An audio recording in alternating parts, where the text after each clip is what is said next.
എല്ലാ കൂട്ടുകാർക്കും നമസ്കാരം. നമ്മളിപ്പോൾ ഉള്ളത് നമ്മുടെ പ്രിയപ്പെട്ട അരുൺ ചേട്ടൻ്റെ കൂടെയാണ്. BSF ലാർവകളെ വളർത്തി സക്സസ്ഫുള്ളായിട്ട് പോകുന്ന ഒരു വ്യക്തിയാണ് അരുൺ ചേട്ടൻ. ചേട്ടാ, ഇതിനെക്കുറിച്ചൊന്ന് വ്യക്തമാക്കാമോ? അത് നമ്മുടെ BSF റിയറിങ് യൂണിറ്റാണ്. ഇവിടെ നമ്മൾ വേസ്റ്റ് കൊണ്ടുവന്നിട്ട് കമ്പോസ്റ്റ് BSFനെ ഇൻട്രൊഡ്യൂസ് ചെയ്ത് കമ്പോസ്റ്റ് ആക്കുന്ന വേസ്റ്റ് മാനേജ്മെൻറ്റ് പരിപാടിയാണ്. അതിനകത്ത് ആദ്യം നമ്മൾ എഗ്ഗ് കളക്ട് ചെയ്തിട്ട് ഇതുപോലെ എന്തൊരു ഒരു മീഡിയത്തിലിട്ട് ഇതിനെ വളർത്തിയെടുക്കും. അത് കഴിഞ്ഞ് നമ്മൾ വേസ്റ്റിലേക്ക് ഇൻട്രൊഡ്യൂസ് ചെയ്യും. ഇങ്ങനെ ആവശ്യമുള്ളത്ര വേസ്റ്റിനകത്ത് ഇട്ടിട്ട് ഇതിനെ വളർത്തിയെടുക്കും. ഓക്കെ, ഏത് തരം വേസ്റ്റാണ്? കോഴി വേസ്റ്റ് അങ്ങനെയൊക്കെയുള്ള? കോഴി വേസ്റ്റൊക്കെ നല്ലതാണ്, ബട്ട് അത് നമ്മൾ ബോയിൽ ചെയ്യുകയൊക്കെ ചെയ്യണം അല്ലേ? ഓക്കെ, ഗ്രൈൻഡ് ചെയ്യണം. ഇത് നമ്മളിപ്പോൾ ഹോട്ടൽ വേസ്റ്റാണ് യൂസ് ചെയ്യുന്നത്. ഹോട്ടൽ വേസ്റ്റാണ് യൂസ് ചെയ്യുന്നത് അല്ലേ? അപ്പോൾ എത്ര ദിവസം വേണം ഇത് വളർന്നു വരാൻ വേണ്ടി? ഇത് നമ്മളൊരു Day 5 തൊട്ടൊരു 10 days നമ്മൾ ഇതിനെ ഫുഡ് കൊടുക്കും.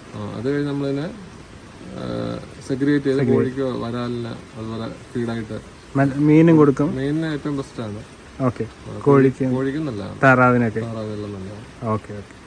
നമ്മളിപ്പം ഇങ്ങനെ യൂണിറ്റ് സ്റ്റാർട്ട് ചെയ്യാൻ എത്ര മുതൽ മുടക്ക് വേണ്ടി വരും സ്റ്റാർട്ടിങ്ങിൽ? നമ്മളിപ്പം വലിയ യൂണിറ്റ് ആണ്.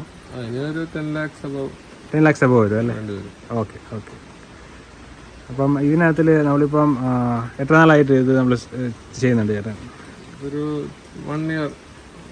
1 year ആയിട്ട് പാഷനായിട്ട് തുടങ്ങിയത്. ഓക്കെ.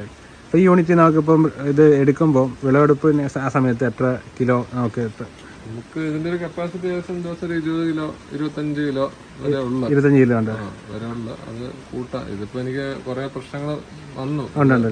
ഫസ്റ്റ് ചെയ്യുമ്പോൾ പ്രശ്നങ്ങൾ വന്നു. അത് പഠിച്ച് ഇമ്പ്രൂവ് ചെയ്തോണ്ടിരിക്കുന്നത് അല്ലേ?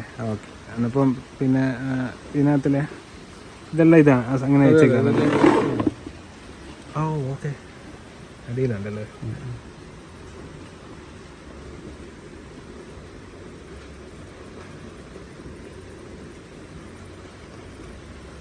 ഇതിപ്പോ എത്ര ദിവസം പ്രായമായിട്ടുണ്ട്? 10-12 ദിവസമായി. അപ്പം ഒത്തിരി പൊക്കത്തിൽ വേസ്റ്റ് ഇടത്തില്ലല്ലേ? ഈ ഒരു കനം ഒരു 3 ഇഞ്ച് കനം അത് കൂടുതൽ ഇടാൻ പാടില്ല. ചേട്ടൻ കുറച്ച് തിരക്കിലാണ്, അതുകൊണ്ട് നമ്മൾ ഇതിലെല്ലാം ഉണ്ട്. നമ്മൾ ചേട്ടൻ്റെ വളമായിട്ട് ഞാനിങ്ങനെ ഈ ഒരു ടെക്സ്റ്റൈലില് ഇത് വളമായിട്ട് എടുക്കാം അല്ലേ? ഇത് അരിച്ചെടുക്കുന്ന മെഷീൻ കാണിക്കാം.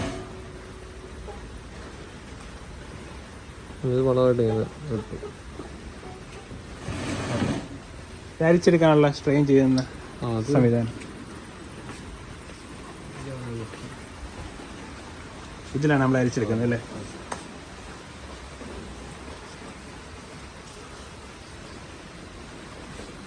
ഇത് നമ്മൾ ഇമ്പോർട്ട് ചെയ്തതാണ്? അത് അല്ലാതെ ഗുജറാത്ത്. ഓക്കെ. ഞാൻ ചേട്ടൻ്റെ നമ്പർ ഇതിനകത്ത് കൊടുത്തേക്കാം. ചേട്ടൻ കുറച്ച് തിരക്കിലാണെന്ന് എനിക്ക് മനസ്സിലായി. അപ്പം ഓക്കെ, താങ്ക് യു. ഓക്കെ, ഇതാണ് ഫ്ലൈ ആവുക. നാളെ ഇത് മാറ്റേണ്ടതാ, സമയമായി. ഓക്കെ. ഇത് പുഴുവിൻ്റെ സ്റ്റേജ് കഴിഞ്ഞതാണ് അല്ലേ? ഇത് പ്യൂപ്പേറ്റ് ആയി തുടങ്ങി.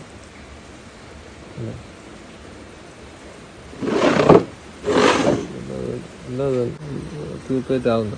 കറുത്തിരിക്കുന്നതാണല്ലേ? അത് പ്യൂപ്പേറ്റ് ആവും. ഇങ്ങനെ രണ്ടുപോലെ ഇങ്ങനെ ഇതിന് മുന്നുള്ള സ്റ്റേജിലാണ് ഇത് വിൽക്കുന്നത്. ഈ വെള്ള സ്റ്റേജ് അല്ലേ? ഈ സ്റ്റേജ്. ഓക്കെ. ഈച്ചയുടെ ഒരു വീഡിയോ. ഇതാണ് ഈച്ച കേട്ടോ.